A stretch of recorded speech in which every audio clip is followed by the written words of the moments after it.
Das Wetter vom 2013 hörte so auf, wie es angefangen hat. Nass und kalt. Die Zuckerrübenernte wird zu einer echten Herausforderung. Der Holmer muss die Rüben in den kurzen, halbwegs trockenen Zwischenperioden zum Boden ausbringen. Das Gute daran, man hat immer wieder Zeit, die Maschine in ihrer Werkstatt zu kontrollieren und allfällige Verschleißteile rechtzeitig auszuwechseln. Unterstützung bekommen sie dabei von der BRAC Landtechnik AG. Bei der Saison sind wir 24 Stunden erreichbar. Wir geben Ersatzteile raus, wir können flicken. Wir machen Software-Updates, also es ist wirklich eigentlich ein Rundum-Service. Doch heuer hat es für den Piquet-Dienst nicht viel Arbeit gegeben, was für die Zuverlässigkeit der Maschine spricht. Diese Saison ist sehr gut gegangen. Wir haben eigentlich relativ dafür, dass das Wetter so schlecht war, eine ruhige Saison gehabt. Wenig Piquet-Einsätze. Also ja, mal ein Telefon hat es immer gegeben, aber dass wir nicht wirklich ausrücken mussten, hat es wenig gegeben. Seit einem Jahr ist der Holmer T3 bis Schneiders für ihre Kunden im Einsatz. Für den Fahrer Heinz Stalder sind vor allem zwei Eigenschaften, die positiv auffallen. Das eine ist das Integralschlägelwerk. So tut man das Laub einfach zwischen den Reihen abschlägeln. Und dann hat man das Laub eigentlich gleichmässig auf dem Feld verteilt. Und das ist eigentlich von dem her ein Vorteil, das haben viele geschätzt. Und das andere ist die Schonfahrtfunktion. Das versetzte Fahren von Vorder- und Hinterachse, wo gerade bei dieser nassen Witterung seine Trümpfe ausspielen konnte. Der Landwirt hat das Gefühl gehabt, es hat er nie gedacht, dass das so gut geht. Und das macht viel aus, wenn man das Rodeaggregat schieben kann und hinten auch noch einmal versetzt fahren. Ein Wermutstropfen bleibt aber. Zuckerrübenrode ist eigentlich die Lieblingsarbeit vom Chef Küsu Schneider. Ihn hat es aber im November vor allem im Büro gebraucht und so reicht es gerade noch für eine Ehrenrunde.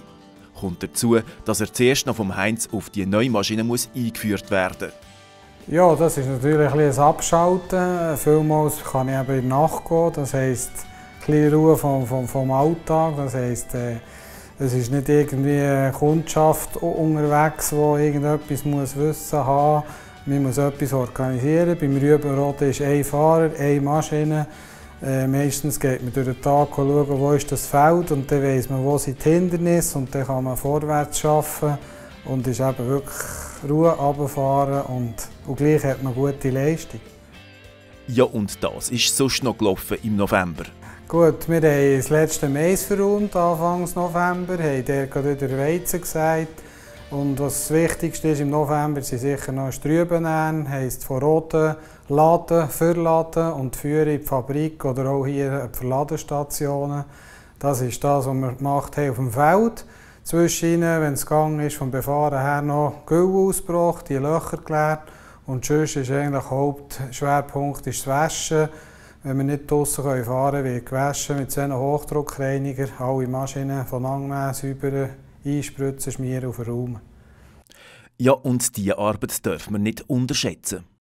Also letztes Jahr im 12, jetzt von heute haben wir ja noch nicht alles, im 12 waren das über 600 Stunden, die wir nur im Herbst gewaschen haben, ohne das, was wir unter dem Jahr gewaschen haben. Also rein Herbstreinigungsarbeiten sind allein 600 Arbeitsstunden, die sie in der Lanze stehen.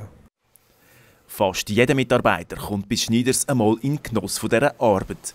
So auch der Simon Flüme.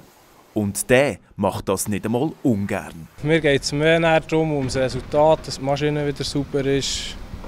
Das macht dann auch wieder Freude. Zum Schluss lernen wir noch ein ziemlich illustres Paar innerhalb der Schneider-Crew kennen. Der Nick Ingold und sein rassig roten Schätzu. Hier, das ist ein Volvo. Volvo FMX 500 PS. Das ist ein 4x2 Schlepper, also ein Antriebsachse. Er hat auf der Vorderachse eben das X-Track noch, das sind zwei Hydraulikmotoren. Ja, und der zuschaltbare Vorderradantrieb hat dem Nick doch schon ein paar Mal auf den Feld- und Waldweg aus dem Schlamassel rausgeholfen. Heute geht es in die Biogasanlage von Inwil. Hier wird ein flüssiges Nährstoffkonzentrat aus der Biogasherstellung geladen und ins solothurnische Subinger gebracht. Dort wird es dann zur Aufwertung von einer Rindergülle eingesetzt. Der Nick transportiert aber auch sonst alles Mögliche. Kompost, Mist, Holzschnitzel, so Zeug. ja, filmen das und dann wird für den Sommer und Herbst, wenn es dann ins Korn, also ins Gewächs geht, wird rausgewäscht, desinfiziert alles und dann filmen wir echt Gewächse, also Raps, Gerste, Weizen, Korn, Mais, alles. Hand aufs Herz. Es sieht hier schon ein bisschen nach Schoki-Job aus, das, was der Nick hier macht. Doch zum Schluss des Tages kommt auch er noch dreckige Hände und Schuhe über. Da muss er noch einen Güllenschlauch aus dem Rinderkäfig rausfischen. Das war er, unser Bericht aus dem Arbeitsalltag der Leute vom Schneider Agrarservice. Und weil es so schön war, hier noch einmal das ganze Jahr in ein paar visuelle Highlights.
Eins und finito. Gut, prima, wir haben es. Danke.